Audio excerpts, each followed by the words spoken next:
Buenos días, tardes o noches dependiendo del momento en el que vean este video. El día de hoy les vamos a presentar nuestro trabajo sobre materiales modernos. En este video participamos Priscila Guevara, Derek Víquez, Hazel Vega, Esteban Ortiz, Mena Libreña, Miranda Vargas y Taina Cárdenas, todos pertenecientes al Química General 2, carrera de Microbiología, Grupo 1.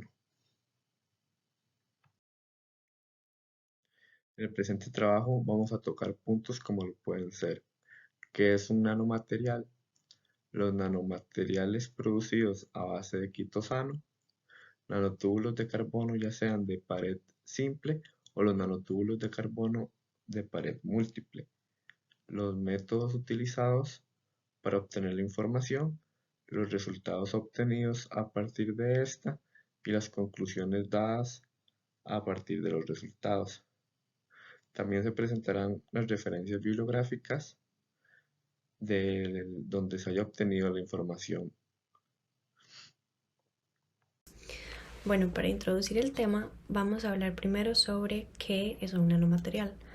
Las partículas nanométricas existen en la naturaleza. Estas pueden ser creadas a partir de una amplia variedad de productos o materiales de composición, como el carbono o también minerales como la plata, que sabemos que tienen propiedades distintas. La mayoría de los materiales a nanoescala son demasiado pequeños para poder ser visualizados con facilidad, e incluso con microscopios convencionales de laboratorio se dificulta la observación de estos. ¿Esto a qué se debe? Bueno, se debe a que estos materiales a nanoescala contienen nanopartículas de un tamaño que no supera los 100 nanómetros en una dimensión. Las aplicaciones actuales de los materiales a nanoescala incluyen revestimientos muy finos utilizados, como por ejemplo en campos como electrónica.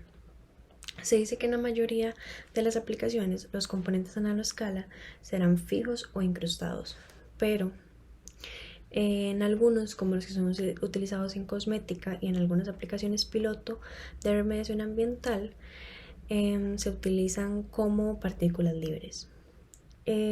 Otras aplicaciones de los nanomateriales son los campos como industriales, médicos, ingeniería en materiales, energía y alimentación.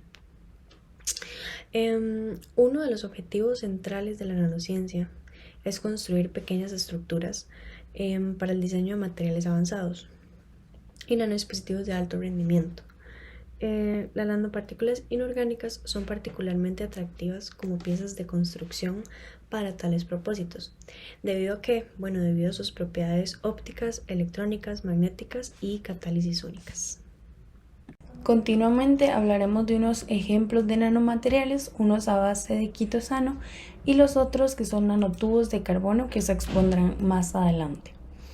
Se explica que el quitosano es un polímero biodegradable, biocompatible, semipermeable, no tóxico y que posee propiedades antimicrobianas, lo cual lo convierte en un material versátil para las múltiples aplicaciones y por ende ha tenido una validez biológica en efectos antimicrobianos, antioxidantes, antiinflamatorios, antitumorales y en procesos asociados a la cicatrización. Esto debido a que las partículas basadas en quitosano han sido extensivamente estudiadas y analizadas para la liberación de drogas anticancerígenas, hormonas, genes, antígenos y antibióticos, entre otros.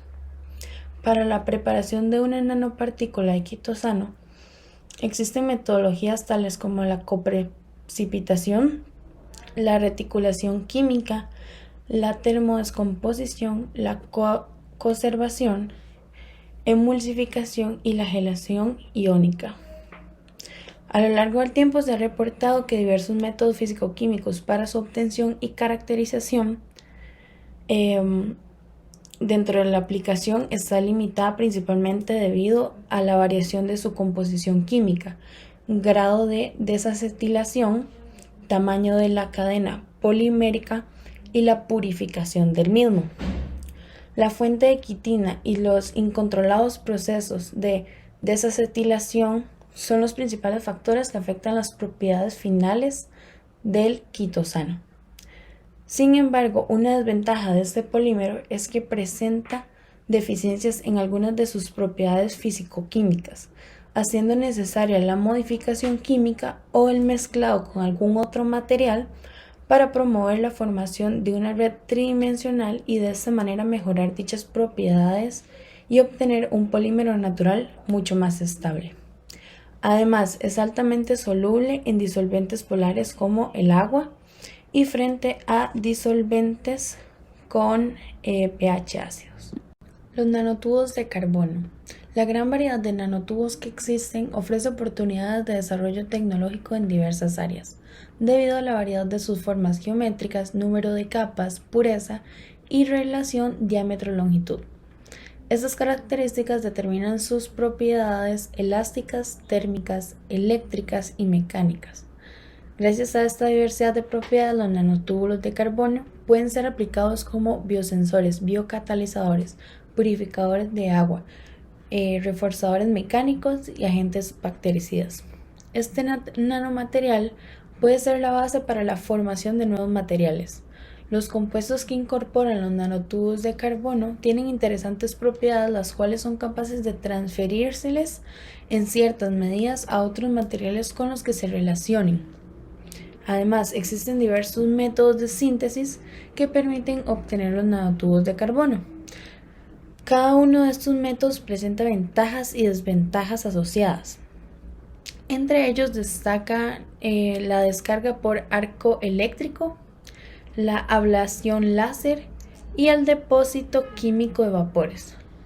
De los tres métodos mencionados anteriormente, el que más destaca o el que se vuelve más eficaz es el depósito químico de vapores, ya que es el más efectivo para la fabricación de nanotubos de carbono a escala industrial.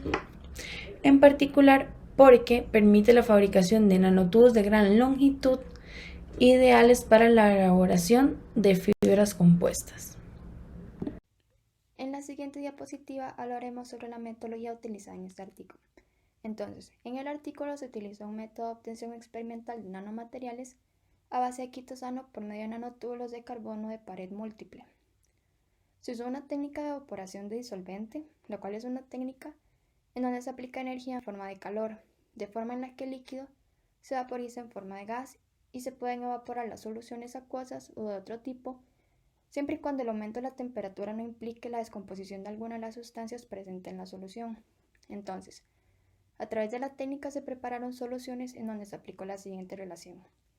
Se utilizó el quitosano en grado industrial al 1% del peso del soluto entre el volumen del disolvente, en una solución al 0,1 molar de ácido acético, para luego agregar los nanotubos de carbono de pared múltiple.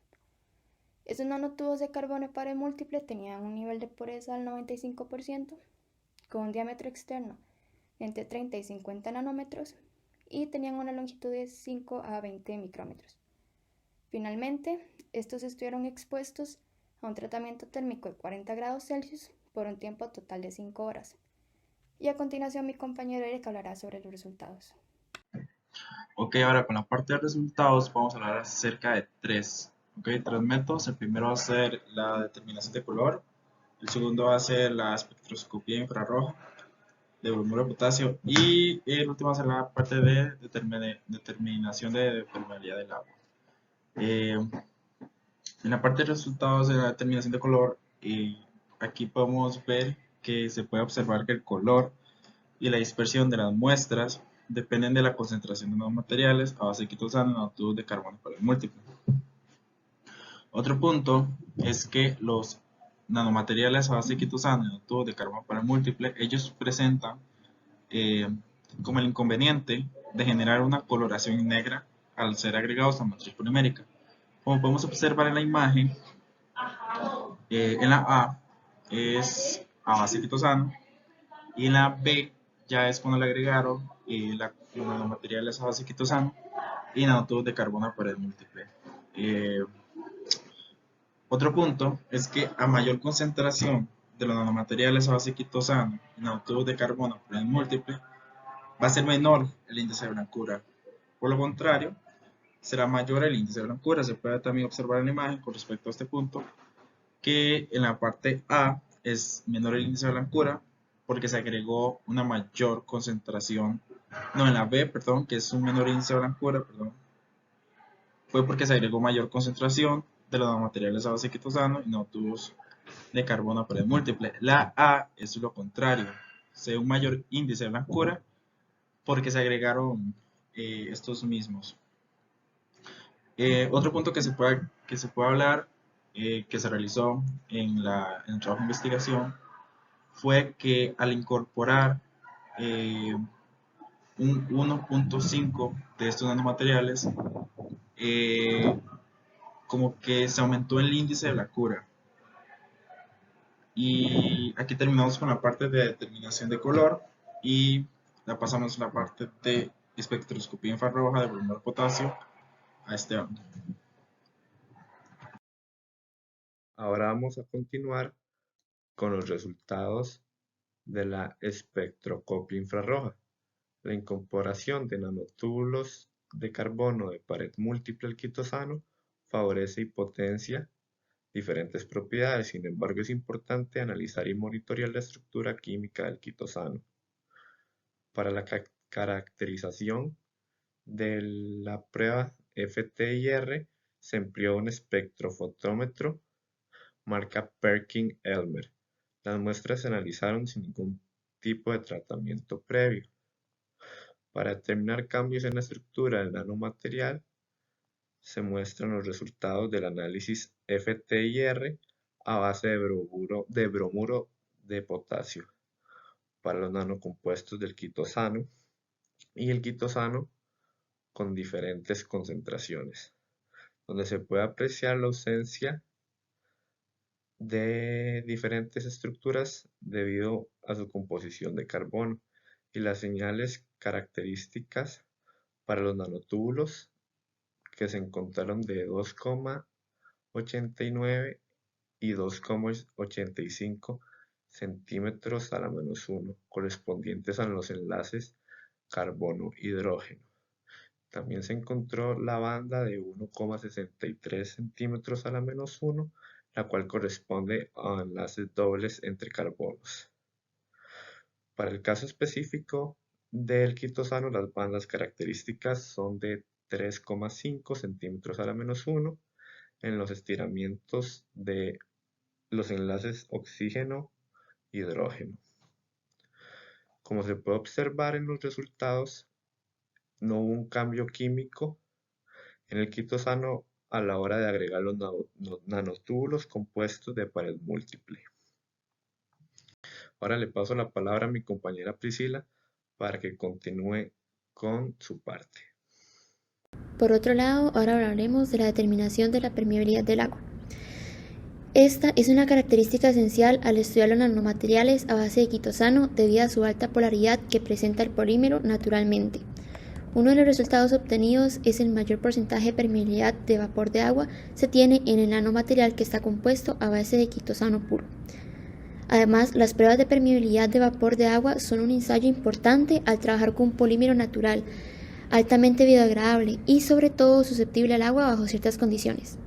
Para este estudio las determinaciones se llevaron a cabo por medio de la copa. Las copas se llenaron de sílica de gel.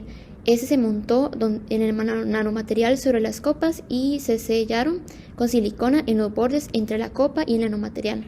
Las copas se colocaron en una cámara de humedad relativa de un 50% y a temperatura ambiente de 25 centígrados durante 9 horas y se logró registrar el peso utilizando una balanza analítica. Ahora hablaremos de la permeabilidad del agua.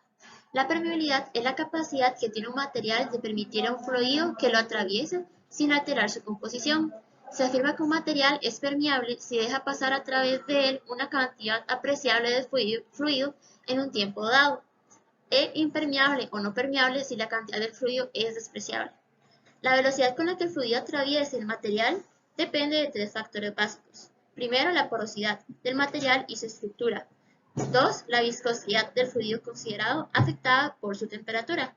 Y 3. La presión a la que está sometido el fluido. Para ser permeable un material debe ser poroso, es decir, debe tener espacios vacíos o poros que permitan el paso fácil del fluido a través del material. A su vez, tales espacios deben estar interconectados para que el fluido disponga de caminos para pasar a través del material.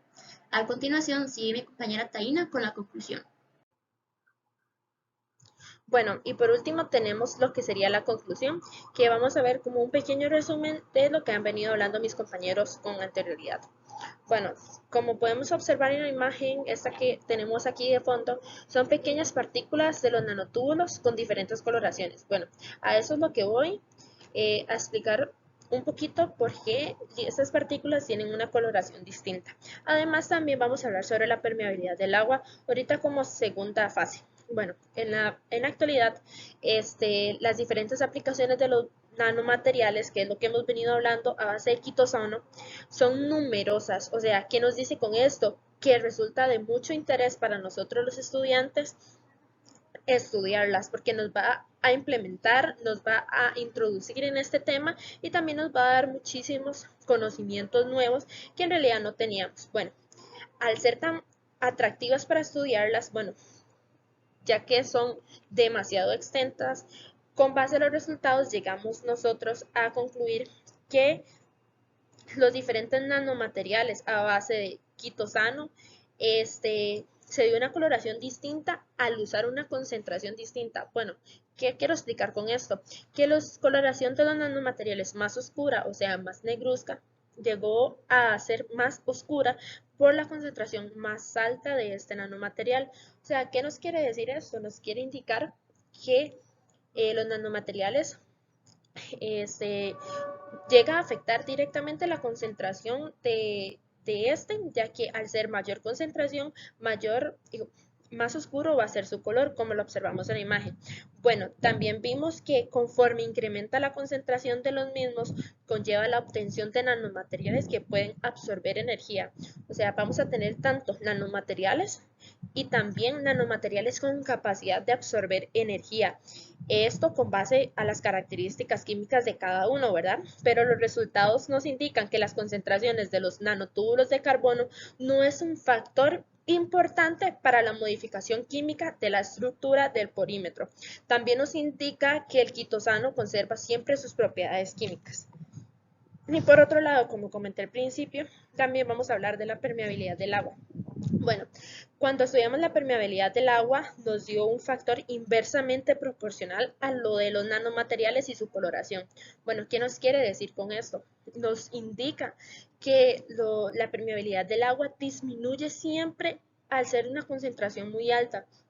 Bueno, entonces estamos con factores inversamente proporcionales, ya que al aumentar la concentración del nanomaterial, su permeabilidad disminuye.